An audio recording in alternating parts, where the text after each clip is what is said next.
Welcome to Those Odd Numbers podcast. My name is Jason Snider. I'm the founder and CEO of Main Street Financial Group. We are your fractional finance team. I'm Summer McFarlen. I'm a CPA and certified tax coach. I'm also the co-owner of Main Street Tax Group, where we do strategic tax planning so you can keep more of what you earn. I am Masheka Turner, and I am the owner of Bright Skies Business Services. We are your outsourced accounting firm and profit first strategies. And we are here to help you create wealth through your business by gaining clarity around your numbers. Well, hello, and welcome to another episode of Those Odd Numbers. And today we are talking about the owner's pay gap. Dong, dong, dong. What does that mean? Am I a CEO or am I a minimum wage slave? Which one are you? And today we're going to talk about how to identify it, but most of all, how to fix it. All right, take it away, Jason. Some days I'm not sure which I am, especially before Papa First. But yeah, today's topic is probably a very something every one of us entrepreneurs feels through our careers of what am I doing? Some days you're feeling like, work all these hours, maybe a 16-hour day, and like, oh, this is pretty piddly. If I went and worked somewhere else, I'd be paid, triple what I made today. And so Profit First is a fantastic system that we all advocate for, and we know it makes a difference. And so we're going to talk about it in that view of how it can impact and change the trajectory of your business. And because you, the owner, are getting paid. Maybe if any of us have some stories for client discussions, it might be a good fodder for discussion. I'll start with I think I mentioned in a previous episode about a client who was starting to enjoy his business. And that was one of the things that they were getting, that consistency again of being able to recognize their labor and their efforts. So maybe some people might look at it as a smaller salary or compensation, but that's what they at least needed to be able to maintain their life and enjoy the business as well. And so that took place over a couple of months as they implemented Profit First to be able to make that difference. And that there were several pieces of that came into play, not just the system. They had to increase prices a small amount. And then so the entire system would freeze up the focus to be able to run the business as opposed to worrying about, hey, am I going to be able to pay myself?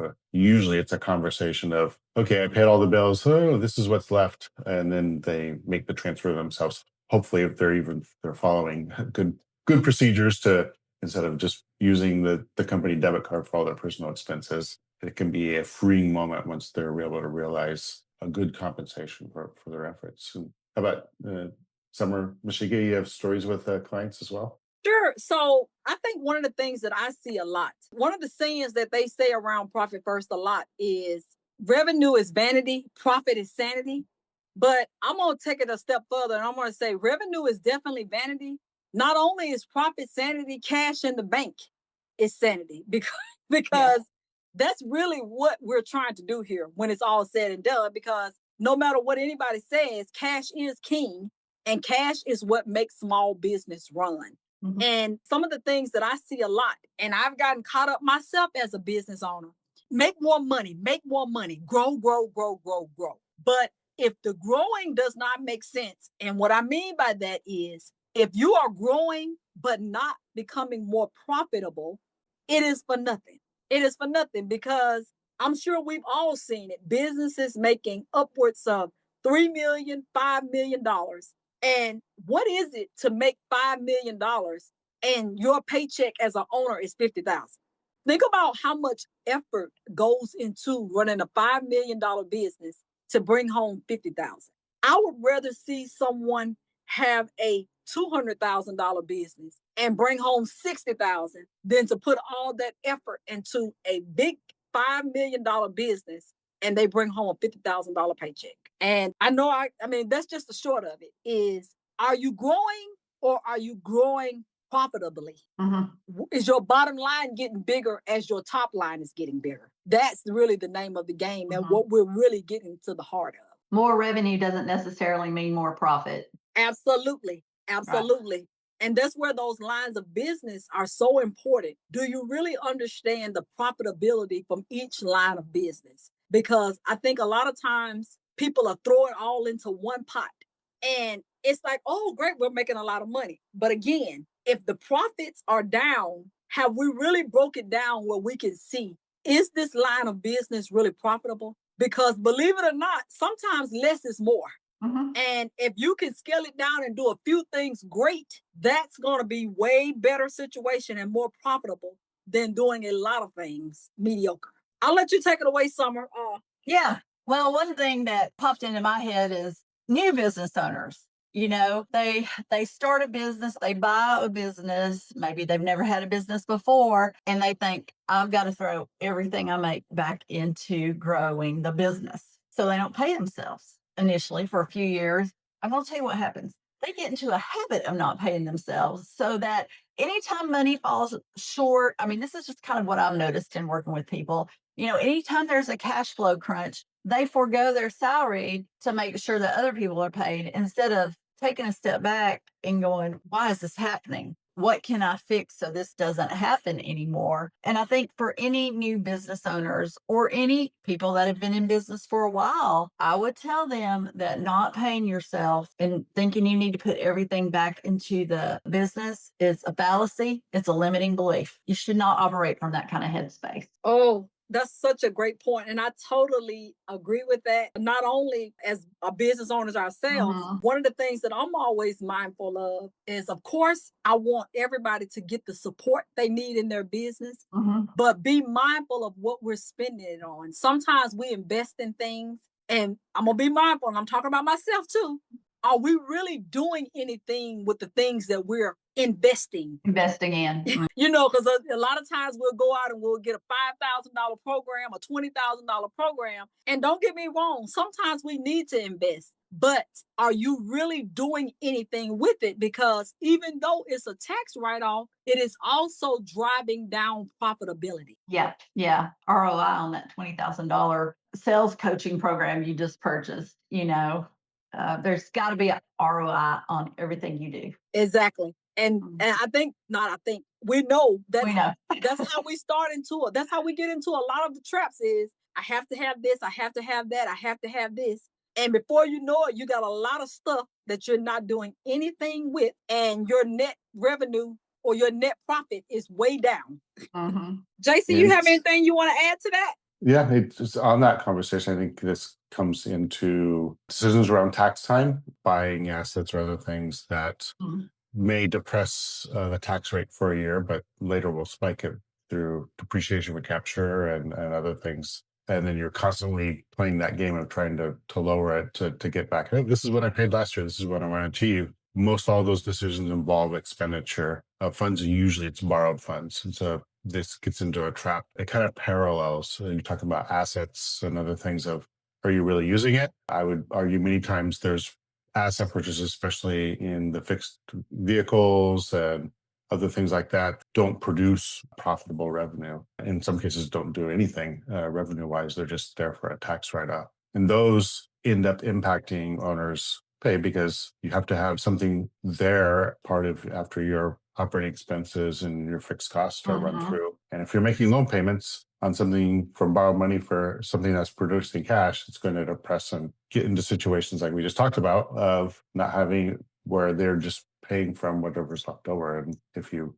borrow a bunch of money and you're making loan payments, there isn't going to be much there. And so, yeah, be mindful about the things you are purchasing. If you spend $1 to save 20 cents, that doesn't make any sense. And this is where these discussions come around tax time, around trying to depress their tax payments by, or say fallible logic. Let's put it that way. Yeah, I can attest as a tax specialist, I have got that call from the client, from the dealership, asking me if they can buy a car or a truck.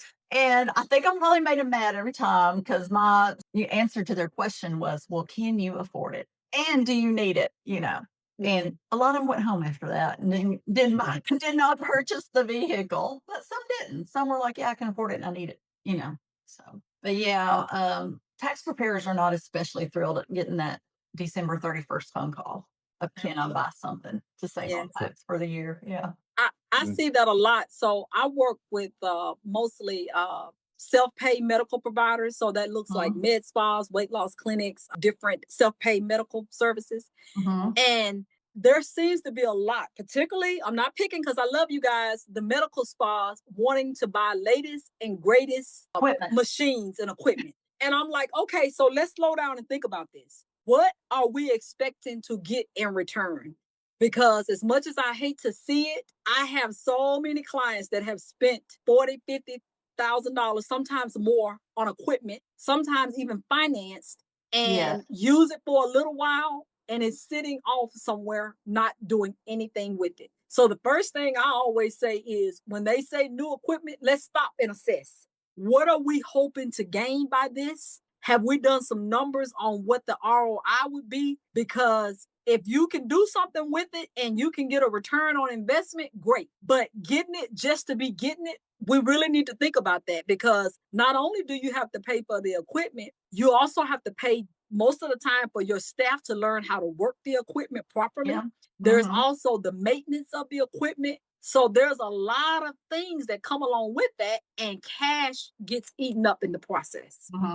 True. Yeah. Surprising the low. Yeah, I would consider looking at like something, anything north of like 5,000. I'm looking at some way of calculating what's the impact for profitable revenue for us. And usually for us in our business specifically, is it's around trainings. So bringing additional technology, learning new accounting platforms or softwares, looking at all of those things, and even who we support as far as things like QuickBooks, Xero, FreshBooks. Those were all internal trainings that need to happen for us to get up and be functional and competent to guide our clients through. That takes time, and that's salaries and things. And so I'm always looking at those things like, hey, what's the gain to us in the sense of, are we going to be able to support more clients if we go through this training and get it? And things. So strongly advocate to business owners, set some number. If you're making an investment north of, let's say, $5,000 or $10,000, that you're actually doing some light level, at least minimum research, take notes,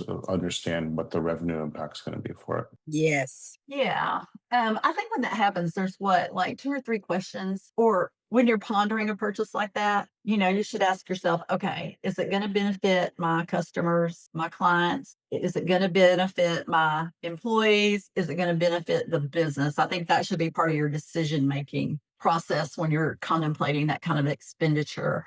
I totally agree with that. Like you say, because a lot of times we think about just the monthly payment or just the upfront cost, but it's usually a whole lot that comes along with it, not just that.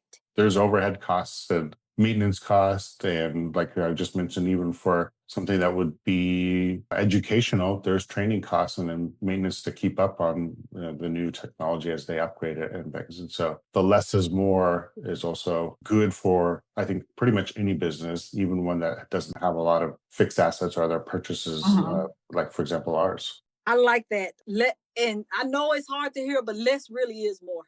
Like I say, scale it down and focus on a few great things, and you will be surprised at what can happen. And I think it fits in with the overall profit first process and being very intentional. And that usually means, if the more intentional you are, you don't have as many other things because you're not chasing randomness. You're very focused, or you're more focused on what you're trying to do. And with your money, every dollar has a home, has a specific account where it goes, and a purpose behind it. And so I think it lessens the chance of making some of those, I'm excited, I want to buy something, and I'll use the term errors, because usually what they end up being in my 30 years of entrepreneurship myself, and then guiding clients, almost always it's an emotional mistake there. I got excited in the moment and this looked really cool, or I was at some event and they told me this would add 40% revenue to us if we bought this machine. Those spur of the moment decisions don't usually end up paying off, and usually become a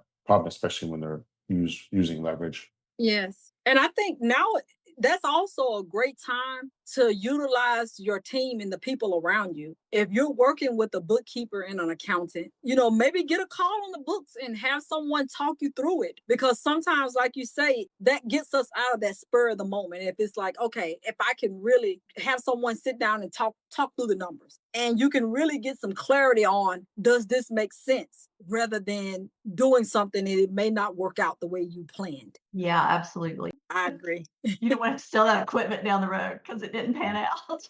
Right. And the resale is nothing like Yeah. The retail. And especially if they've had a competent tax person, they've probably done a Uh, special depreciation election, and afterwards there's the lovely depreciation recapture. yes. That's a good point, Jason. Yeah. Yeah. Depreciation recapture. Nobody thinks about that. Yeah. It's the dark side of these asset purchases, and trying to get your tax rate down. It's just going to spike back up later when that asset finds another home. Yes, yes. And I think also too, really assessing what you're doing as far as technology, assessing when is a time to really bring on an employee or a contractor, because that's another thing too that eats up cash and drives down that net income. Is everybody that's in your company, are they really being fully utilized? Because if you have someone that's not producing or someone that's not being utilized properly, that is costing you, whether you see it directly or not. Yep. I think that's going to be a future episode of ours, hiring and team management from a financial business perspective. That would be a good one. Oh, There yeah. are some ways you can get ready for that. Yeah. Yes. That's a teaser. Yeah. Stay tuned, as they say. Yes. Yes. Yes. Well, do we want to give our tips of the episode? And I can start with mine. Make it a practice. Find a local business banker, establish a relationship, and go meet them once a quarter and share your financials. It's a forcing mechanism. We obviously in Profit First don't advocate to go out and use a lot of debt, but there are specific purposes for it, which we'll probably cover in another episode of when to use leverage and debt. But it's a forcing mechanism to get another pair of eyes looking. So if you ever did need a loan or something, you've already established that relationship and they're already familiar with your business in the financials. And also forcing mechanism where you're getting those reports, you're making sure your bookkeeping's up to date because you're going to go to that meeting. So my suggestion, if you don't already meet with your banker, go establish a relationship with somebody local, build that relationship, even though if you're not going to borrow money from them right away or need one of their loan products. It's a good practice to put in place because it's teaching you to read your financials, understand it from their perspective. So if you ever did need to, or it's part of your long-term plans and you're going to need to, it's there rather than having to wait to the last minute, which likely you're not going to be able to access anything when it's a compressed time frame. I like that. I like that. I kind of touched on it in the episode, but I'm going to just circle back to it. Is really utilize the people that are on your team. You know, your accountant, your bookkeeper is, you know, I know a lot of times you think I just deal with them on, you know, to help me with Profit First, to help me with my books. But those financial decisions, you have those people there. Make sure you're working with someone that's really a part of the team and that you can really, you know, get that information to help you slow down a beat and look at the full picture. Because a lot of times they are trained to not just think about the cost right now, but what it costs down the road. So really utilize those people in your life. I think mine, I'm going to circle back to the owner pay that we started the episode with. And if you're an owner out there that maybe, you know, you're not paying yourself enough, you don't know how much you should pay yourself. If you're interested in implementing Profit First in your business, reach out to one of us, reach out to a Profit First professional somewhere, and we can look at that and we can help you identify how much you should be setting aside for your owner pay. And we can put a blueprint together to get you there if you're not there yet. And it will change your life. Yes. This is transformational. It really is. And we're not just hyping it up. No, we've done it. We've all three done it. Yeah. Yep. This content is for general informational purposes only and is based on current law and guidance as of the date of recording. Tax law and regulations are subject to change. This discussion should not be considered tax, legal, or investment advice. Listeners should consult their own tax or financial professional regarding their specific situation.